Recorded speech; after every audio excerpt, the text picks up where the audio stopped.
Okay. All right, guys. I'm glad you guys are here today. I know Renee. I'm not going to call her Molly.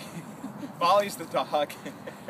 But I'm actually going to be teaching a class both for Renee and for Beth. And I actually got Beth's name. I've been having a problem with names today. We're actually going to be working on a couple things. We're going to be working on scootering and kind of skijoring, which is real similar. And we're also going to be talking about bike joring, because Renee and Molly are interested in doing that. And the training is basically the same for both. There's not much difference. One sitting and one standing, and that's really the only real difference. So we're going to be talking about both of those. As we start doing this, one of the first things that we always have to think about first is safety. Okay? One, for the dog, we have to worry about heat problems. We have to worry about pad injuries, just overexerting, not being in shape for this. But we also have to think about the fact that the human is actually putting themselves a little bit at a risk, because the dog is pulling you on something, and you're going to be getting some speed in this. I mean, I've never really put a speedometer to it, but maybe it surprised me if you're doing anywhere from 10 to 15 miles an hour. And if the dog goes around a tree and the leash is on the other side, somebody could get hurt. All right, so you do have to think about those injury possibilities when you're doing this. So safety always comes first. We're going to be talking a little bit about some different training techniques that you can use to actually teach the dog what you want, and we'll go through those safety things. And we're going to introduce actually how do you figure out the harness for your dog, what kind of harnesses you want, and how to put on that harness and get the dog used to that harness. All right, and as I go through this, guys, if you have any questions, definitely stop me and ask me, and that includes you, Renee. Even though you're filming, you can ask me a question if you need to, okay? That means your voice would be on the camera. All right, so again, the first things you always worry about is your dog ready for this type of exercise? Both of you guys have been on a lot of stuff. You both have younger dogs, and they're both in good shape. We always do recommend that you do think about going to a vet, making sure you have them checked medically, but I know you guys go to regular vet appointments and stuff like that, and like I say, you go on a lot of hikes and backpacking and all this other stuff. So your dog should be in good shape to do this. So as we start going through here, we need to make sure that we get good safety equipment. Make sure everything's working. In this case, we do have a bike here, and we have a scooter over there. We want to make sure that the equipment works, that the brakes work, so the tire's inflated. Make sure the chain on the bicycle is nice and tight and ready to go. So you always want to make sure that's safety equipment. The other thing now we have to worry about is the dog. There are different types of harnesses. Pyro, this is for my dog Pyro, and it is actually really close to the same size as that dog again. Roxy. I know, I was only messing with you that time. All right, but what you want to do is you can go to different sites, and like for this one here, this was specifically measured and made for Pyro. So I actually, and if it was to ever change, I mean, Pyro got a little bit bigger, got fatter, got skinnier, whatever the case was, I would have to remeasure and have a new one made. There are no adjustments to this type of harness. They do make other types of harnesses that you can put on your dog that you can adjust to fit them. All right? But this one here is a front harness. There's no real pressure on the chest. It's kind of a cross type harness. It's going to go underneath. All right, so there's nice and padding all the way underneath the belly, the pull coins, up here on the chest area, and then it's going to go back onto the dog. So here, you need to make sure that it's going to fit. And like I say, the best way of doing that is you go to wherever you're going to get your harness, follow their instructions on how to measure the dog, and then go ahead and send in those measurements, and they will make that harness for you. Again, if you buy the type that you can adjust, you're just going to want to make sure that it fits based on their instructions for that harness that you buy. We know that Roxy will have no problem putting this on, but if you needed to do it and your dog was afraid of it, you can actually just put it next to them, treat them, start to build a positive relationship with them, and then you'll slowly start to put this on. And if you needed to, if the dog showed any hesitations or fear, you can go ahead and actually just start to treat and build that positive relationship. So if you can get a little bit closer, I'm actually going to let Beth put this on to show. We have actually tried this once with Roxy, and we know Roxy's okay with it.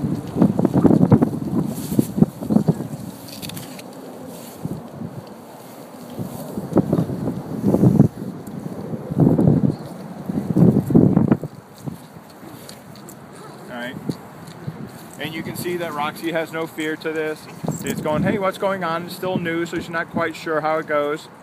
And Mom's actually putting it on upside down. And so that's why I'll come out and help. Thank so you, go ahead. Jim. So we'll put that back. So this portion here goes on the back. Okay. And so then go ahead and get the feet in there. Didn't really look right. What's up?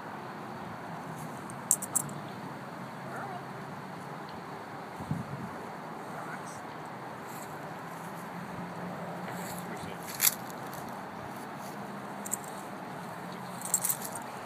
There we go. Alright, so this is a front type cross harness. It goes right down to that chest bone, comes back underneath, and we have a nice pulling harness for our dog. Okay? So we can leave that on her right now. You can go and just keep your leash on there. You may want to move just a little bit closer because of the mic. Alright, so we can see that here in this case the dog was definitely willing to be harnessed. Didn't show any fear of the harness. I want you to go ahead and walk over towards the scooter. The exact same thing that we just did with the harness. We want to make sure the dog is okay with the scooter, or in your case, it'll be the bike. So you can go ahead and walk over, show it to her.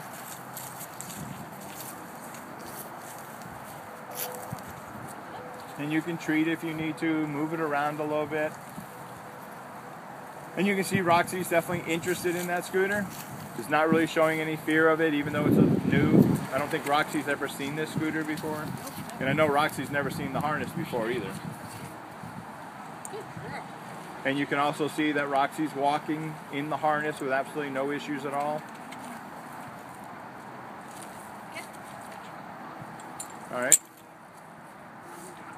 Yep, that's okay. Alright, so now we've got the harness on the dog.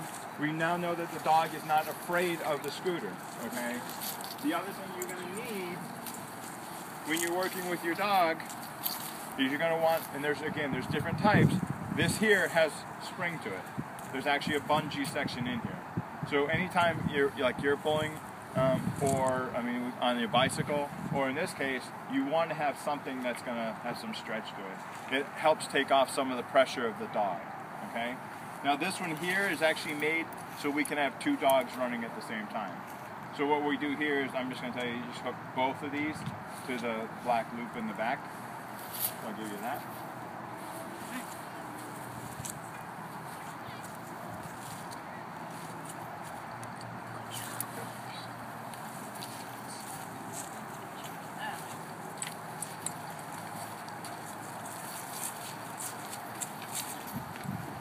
Okay, and you can see here, Beth, this one's already set up. This harness and leash setup came where this is now attached to the scooter. All right, they do have it a little bit on the lower of the gravity.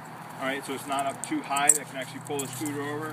But you want to make sure that it's also going to be careful that it's not going to get tangled up in the lines.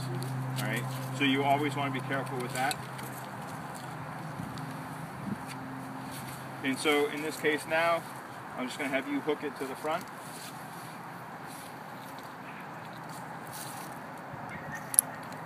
Good. You got the scooter? And now you got the scooter and the dog. So now your life becomes more difficult. Yeah, you think?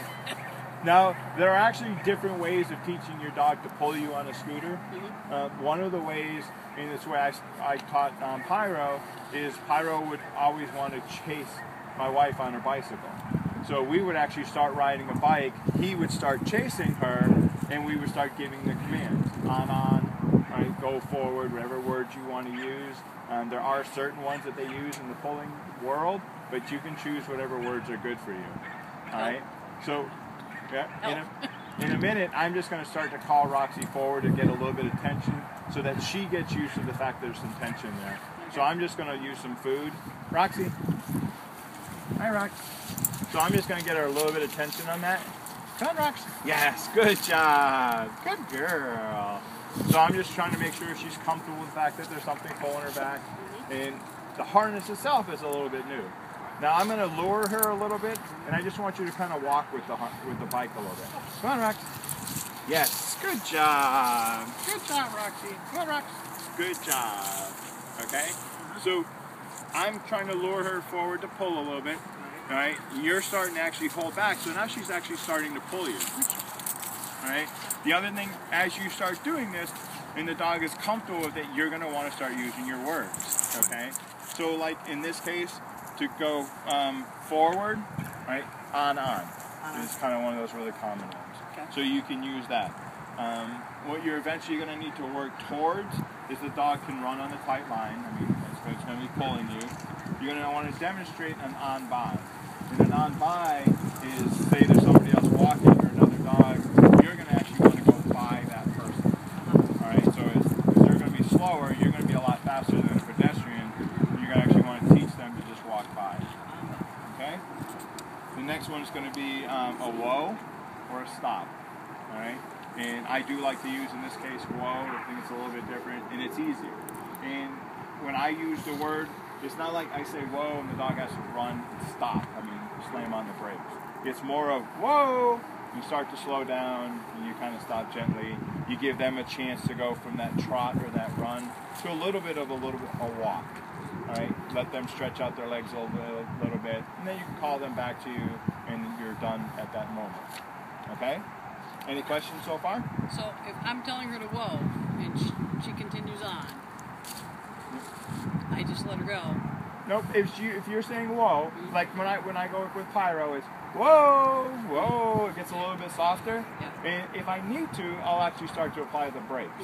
All right. So even, especially during the initial training part of it, your dog's not going to understand what whoa is. So as you're saying whoa, go ahead and use your brakes, and that'll actually slow the dog down, and they'll start to learn what those words are. All right. But you wouldn't want to slam on your brakes because you would definitely hurt your dog. I'm more worried about the dog. I know you are. All right. The other types of cues that you're eventually going to want to know is something like G, ha. All right. Those are going to be your rights and lefts, and we can go over those as we were training. All right. You know how to put on and take off the harness. All right. We just showed you how to put on that harness. Taking it off is just going to be the reverse. All right. You want to know? Do you know what the rule of 120 is? No. Basically, if you take the temperature and the humidity, and it's over 120, you really shouldn't be running your dog. Okay. Okay, so it's a good rule of thumb. So I mean, if it's 70 degrees and 70% humidity, it's really hot. It's going to be probably too hot for your dog. You probably shouldn't think. You should think about not doing that. Okay. You want to know how to properly condition your dog? Again, we've talked about that before in different classes we've taken. Can you give me some points on how to keep your dog healthy and fit? Well, for rocks, before we do any kind of hard exercise, I will stretch her out. I'll have her stretch her front paws or back paws. As far as keeping her healthy and fit, you know, I try to keep as much weight off of her as I possibly can. We never go for long distances. It's going? Yeah. Okay. So, sorry, my phone had a phone call, so we lost those last couple seconds, but I think we're okay. But where we left off is what I was saying is, well, now that you know the safety procedures, all right, you know the rules of 120, you know the safety equipment, how to hook everything up, you know that Roxy's in good shape, we're going to go ahead and practice actually starting Roxy pulling you a little bit. Like I was joking around, is I'm not going to go 100 feet away and scream for your dog to come to me. And so, again, I do care about you, Beth. Thank you, Jim. And so, but all I'm going to do is we're going to set up on the asphalt and make it a little bit easier for you. And again, we're not going to be running the dog. We just get a little bit of pulling going. And I'm just going to start with some simple lures. I'm going to call her with some food in my hand. And you can go ahead and step on the scooter with one foot. And don't be afraid to actually kind of push with the other foot. Make it a little bit easy for her, but at the same time, try to give it so that she has some tension on the line so she can get used to this. All right? You going to stop it for a second? Okay? Yeah, if we go that... You have to keep going, Johnny. And you know where the brakes are. Yeah, thank you. Oh, there's two dogs back there. Roxy. Of course. All right, hold on. Go ahead. Start filming. You ready? All right, I'm going to lure. Come on, Rox. Yes. Good job, Roxy. Good job. Oh, there you go. Good job. Yes. Nice job. Good job, Roxy. Nice job. So you see, Roxy's not going to have any problem with this. Man, I'm just going to get a little... I'm just moving closer so you guys can hear me. But you can see Roxy's not going to have any problem with this pulling. So that is really good. And Roxy's not having any fear here. And now it's just going to be a matter of getting out there and actually practicing. Again, maybe somebody running or biking in front and start bringing those words in. So I'm going to try one more time, and I'm actually going to do a little bit more of a recall and try to be out in the front so we can get a little bit more pulling. Okay?